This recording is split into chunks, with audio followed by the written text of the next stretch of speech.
Welcome. In this tutorial, I'm gonna show you or teach you how to send videos on Discord mobile. So if you want to know how I did it, just keep on watching.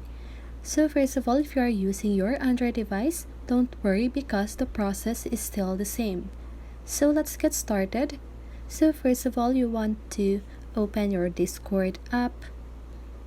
Now just go ahead and open the conversation where you want to send the video. Now click on the plus sign at the lower left corner of your screen and select the video that you want to send.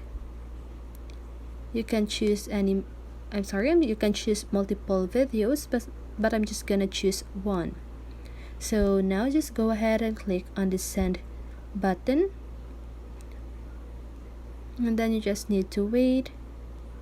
Then after that, once it is done downloading, it will automatically send on this conversation.